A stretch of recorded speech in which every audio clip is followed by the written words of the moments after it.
Hello everyone, welcome to T two learning. आप सभी को वो कहानी याद है? उसमें थी दो बिल्लियाँ। उनको मिलती है एक रोटी। वो दोनों बहुत भूखी थी, मगर उनको समझ नहीं आ रहा था कि वो उस रोटी को आपस में कैसे बांटे।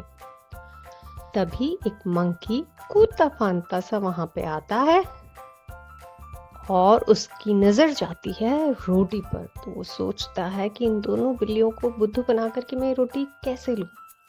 तो वो उनसे प्यार से बोलता है कि लाओ बहनों, मैं आप दोनों में इस रोटी को बांट देता हूँ।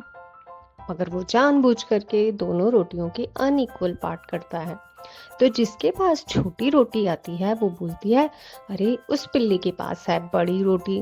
तो मंकी कहता है, अच्छा चलो मैं बराबर कर देता हूँ, और वो उसमें से एक छोटा टुकड़ा लेकर के खुद खा जाता है। तब दूसरी वाली बिल्ली की रोटी हो जाती है बड़ी। तो फिर से वो कहती है कि नहीं, इसके पास है बड़ी रोटी। तो वो मंकी उसमें से फिर से छोटा टुकड़ा काट लेता है और खुद खा जाता है। इस तरह से वो धीरे धीरे करके पूरी रोटी खुद ही खा जाता है। तो आज उस मंकी को फिर से वो दोनों बिल्लियां दिखी। उनके पास थी एक पूरी की पूरी रोटी। तो वो उनके पास फिर से गया और उसने बोला, लाओ मैं तुम दोनों में इस रोटी को बराबर बांट देता हूँ। तो दोनों बिल्लियों को पुरानी बात याद आई। उन्होंने कहा, नहीं, अब हमें पता है कि रोटी को बराबर कैसे बांटना है। तो उन दोनों ने उस रोटी को इक्वली आधा आधा बांट लिया। और मंकी बिल्कुल सरप्राइज रह गया। मंकी ने पूछा, तुम दोनों को ये रोटी को बराबर बराबर बांटना कैसे आया? तो बिल्लियों ने कहा, हमने ऑलरेडी स्कूल में फ्रैक्शंस पढ़े हैं। फ्रैक्शन क्या होता है बटी? बिल्लियों ने कहा कि फ्रैक्शन के थ्रू हमें ये समझ में आता है कि किसी भी एक पूरी चीज को अगर हमें और छोटे पार्ट्स में डिवाइड करना हो इक्वली या अनइक्वली, तो वो कैसे किया जाता है। तो अब हमें पता है कि अगर एक रोटी को हमें दो लोगों में बराबर बांटना है तो कैसे बांटेंगे, चार में बांटना है तो कैसे इक्वली डिवाइड होगा, आठ में भी होगा तो कैसे होगा। और रोटी ही नहीं, किसी भी चीज को, एक पूरी चीज को इक्वली ज्यादा लोगों में बांटना है तो उसको कैसे बांटेंगे।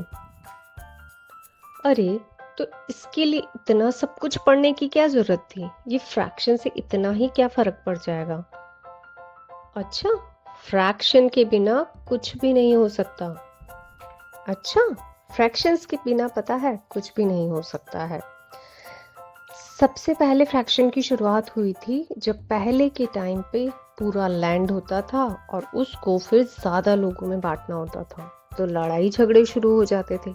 इसीलिए एक लैंड को ज्यादा लोगों में बांटने के लिए फ्रैक्शन आया।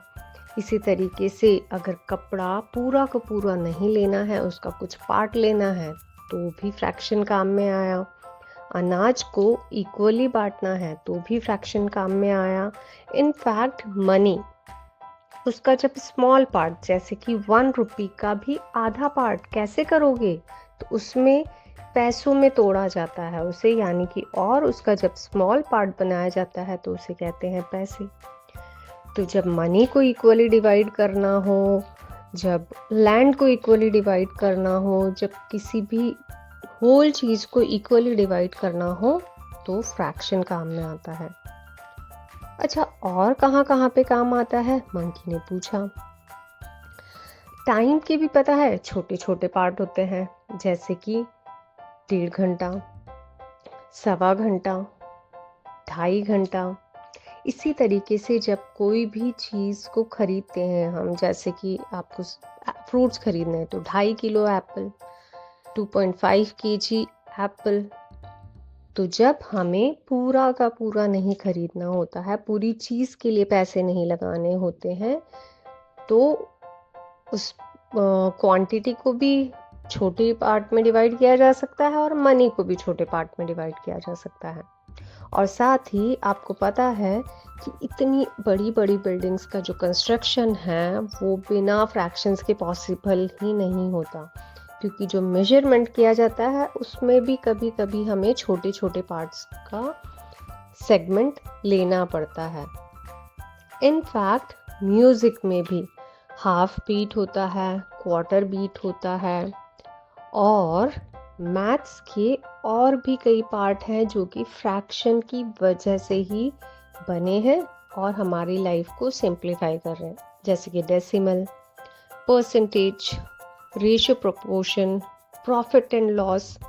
जैसे कि कभी हमें अगर केक बनाना है तो हम हर वक्त फुल स्पून इस तरीके से यूज़ नहीं कर सकते। कभी आधा ग्लास दूध, आधी चम्मच बेकिंग सोडा, तो हमें आधे आधे या स्मॉल पार्ट्स को भी यूज़ में लेना होता है।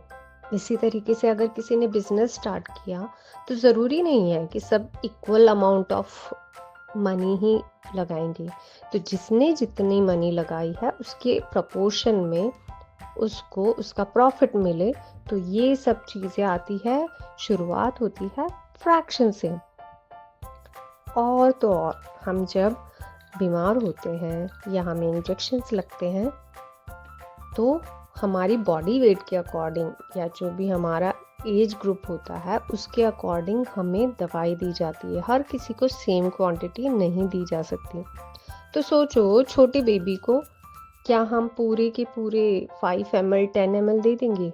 नहीं, कभी कभी डॉक्टर बोलते हैं कि 1.5 ml दवाई देना। तो ये सारी डोजेस भी फ्रैक्शन की वजह से ही पॉसिबल हो पाए।